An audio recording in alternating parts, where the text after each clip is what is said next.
The following lesson is linked to Learning Outcome 2, Reading and Viewing. It addresses the assessment standard that requires learners to explore and explain key features of texts and how they could contribute to meaning. Learners should be able to recognize the uses of dramatic structure and stage directions.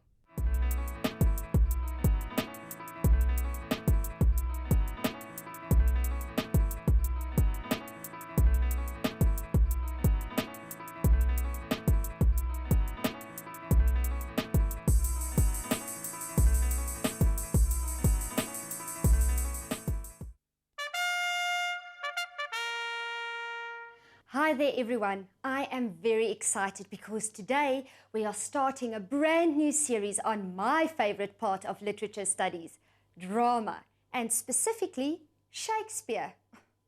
I can hear someone groaning, please, just not Shakespeare.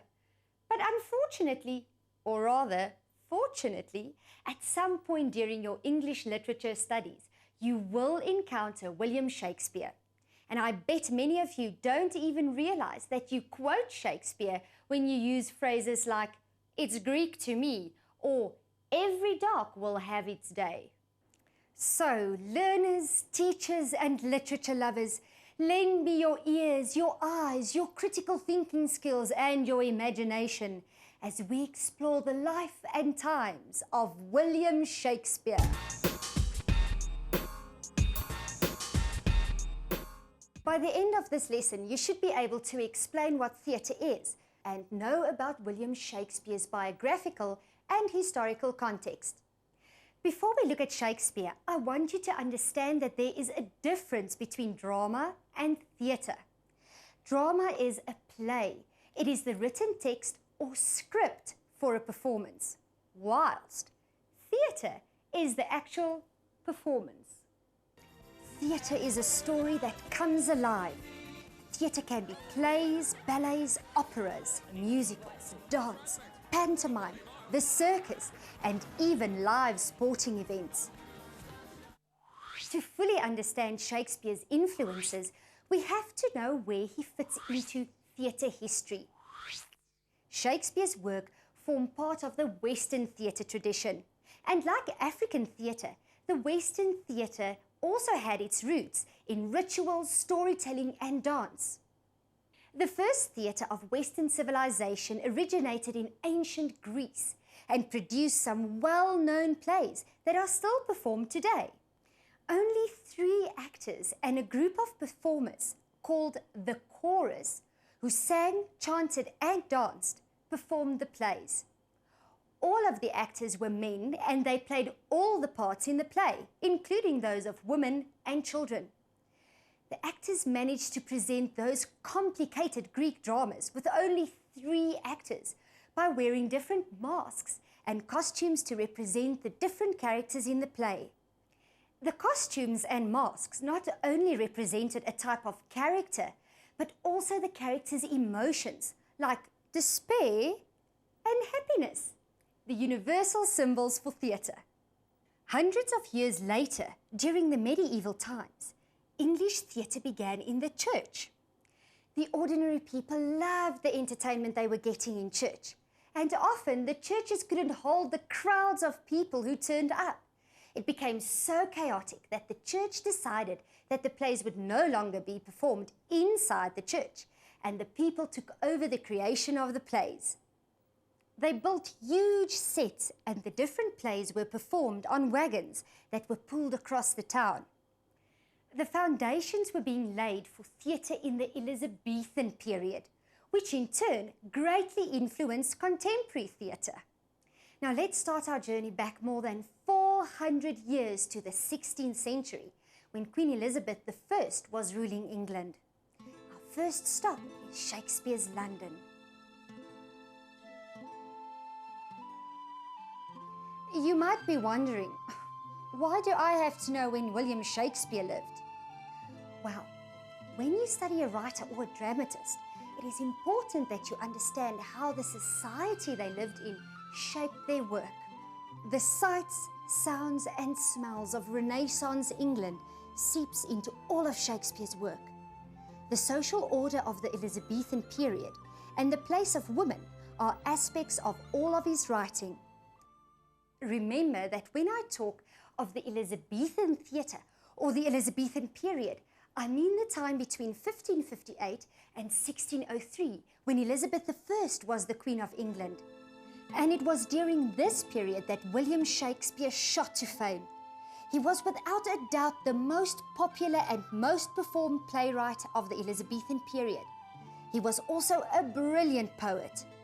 We know more about Shakespeare's life than about almost any other writer of his age. However, there are huge parts of his life that we know nothing about because there are no historical records. So, here's Shakespeare's biography in a nutshell. William Shakespeare was born in an English town called Stratford-upon-Avon in 1564. Shakespeare rose from humble beginnings to write some of the greatest plays in the English language without any university training. He got married in 1582 to Anne Hathaway, and they had 3 children together. And in 1587, Shakespeare left for London. Shakespeare died in April 1616. We don't know much more about William Shakespeare's life, and most of what is written about him is speculation. So why don't you do some research to see what you can discover about his life? We do, however, know that Shakespeare wrote many plays, 37 to be precise. In 1623, the first folio, a collection of all Shakespeare's plays, was published. Some of the most famous ones are Romeo and Juliet, A Midsummer Night's Dream, Othello, Twelfth Night, Hamlet, King Lear, Macbeth, Antony and Cleopatra, and The Tempest. Many of these plays were also turned into films. Now that you have some idea of who Shakespeare is and where he fits into theatre history, let's discuss the Elizabethan period in more detail so you can better understand the context of Shakespearean drama. The theatres of that time were quite bare and had very few resources. They were located in London's Liberties, and these weren't really respectable neighbourhoods. Many of Shakespeare's plays were performed at the Globe Theatre, and it is very interesting to learn how this venue influenced his writing. The Globe Theatre was open in the middle, which meant that no performances could be held during winter or bad weather. There was also no lighting, and all performances had to take place during daylight. The stage didn't have any front curtains, and the audience could see everything that was happening on stage. However, the stage was very adaptable and could easily represent a wide range of locations. The main stage was the largest acting area. It was used for battlefields, wide open countrysides, and rooms in palaces. The trapdoor in the center of the stage was used to let the occasional ghost appear from beneath the stage. Because the Elizabethan stage was so bare, the actors' costumes were ornate and decorative. The actors in Shakespeare's company were often costumed in the discarded clothes of the aristocrats. Most actors wore Elizabethan dress on stage, although special costumes represented Greek, Roman, Eastern, and even supernatural characters. The dress was mostly conventional rather than historically correct. They would have a Roman dressed in a toga, surrounded by soldiers dressed in Elizabethan costumes. And costumes were also used symbolically. For instance, doctors wore scarlet gowns, and lawyers wore black. And if an actor wore a long wig, he portrayed a mad woman. In Shakespeare's time, women and girls were not allowed to act on stage, so all the female parts were portrayed by young boys.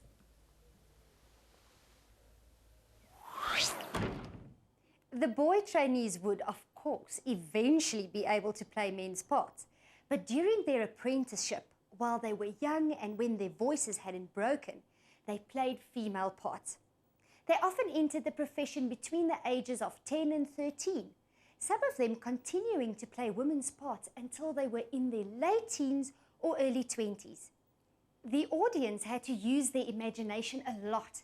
They were supposed to imagine different times, locations, and backgrounds. People from all social classes visited the theatre. Most audience members would stand in front of the stage, or others would sit on the gallery. Members of the audience of a higher social class would actually sit on the stage throughout the whole performance.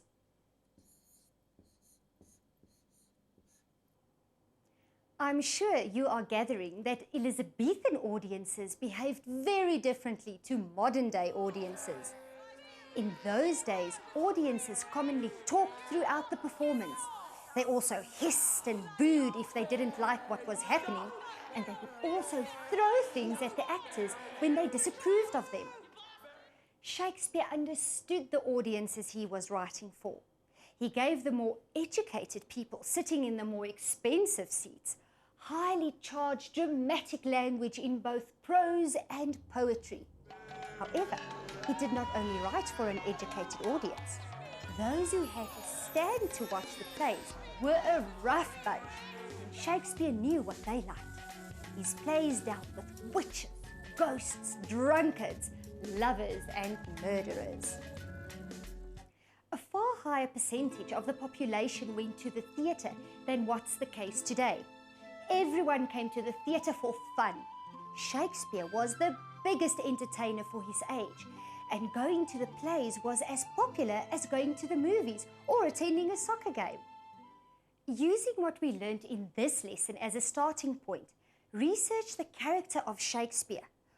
Once you have consulted whatever books, encyclopedias, and other resources you have available, such as CD-ROMs or the internet, complete this task.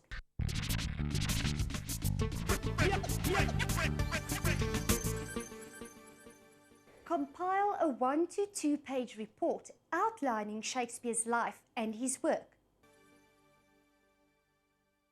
You may want to illustrate your report, and you should definitely think about using subheadings to separate your main ideas. In the next lesson, we will investigate some possible reasons why people still love Shakespeare's work. See you then.